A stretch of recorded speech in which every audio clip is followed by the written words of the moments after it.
Hey, me and my wifey here reporting on the new gas crisis. Come on, baby. You're in. Get in the video. They're gonna be on. Okay. There. Alright, so this is what's gonna be happening soon, people. Listen to this. They're going to snap. In fact, officials are already beginning to see signs of the frailty of the social order of things.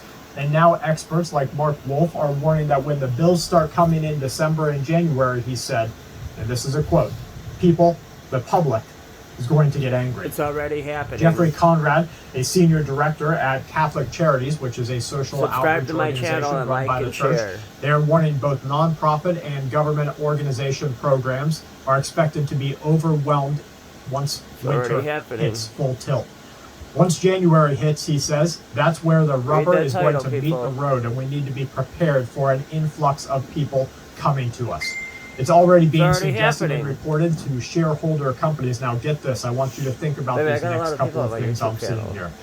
It is already being suggested and reported to shareholders that power companies are bracing for a wave of missed payments and a wave of delinquent accounts come March. So in just a couple of months from now, as states that mandated in many cases that utility companies were not able to shut off utilities during winter months run up, you're going to see bills come due worth thousands of dollars, warns one outlet.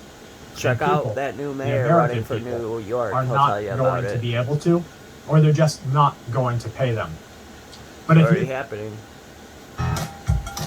Brett Ryan, a senior U.S. economist, and thousands of his colleagues say that they want more of what commodity market insiders call capital discipline. You may or may not know what capital discipline is, but I'm going to give it to you right here. This should make your blood boil. So these shareholders, these market holders want capital discipline. That's letting prices run higher before producing more supply so that those to gain can actually obtain higher, greater returns while demand is robust. So let me get this right. This is why my tank's empty, because of Joe Biden's bitch ass. Gives drugs to people to get them hooked on it, right? Let's say heroin. The drug dealer gives heroin. He gives the first couple of free, or maybe at a low cost, because you're just buddies, and he's just trying to give you a deal. Just having a good time.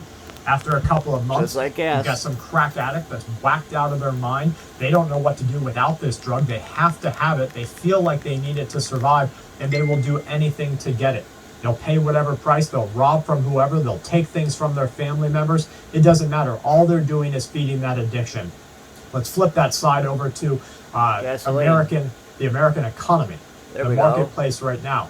You know people need gasoline, you know people need propane, you know people need gas, but instead of reaching that demand by supplying more, by pulling more up out of the ground, instead of doing that, you say, hold on, let's let them pay a little bit more. And let's let them close down pipelines from Alaska.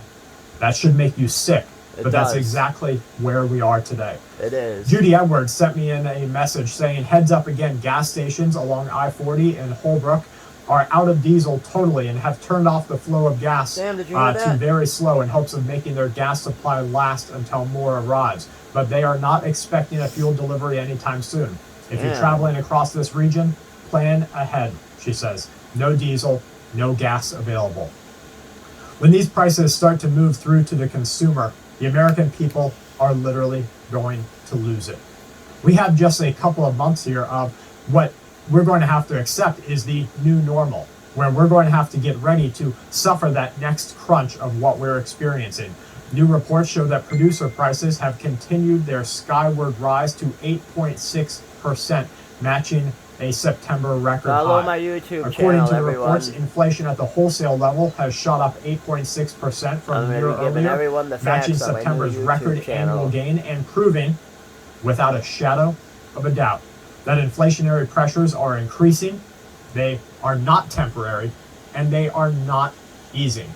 Go back to that drug dealer analogy.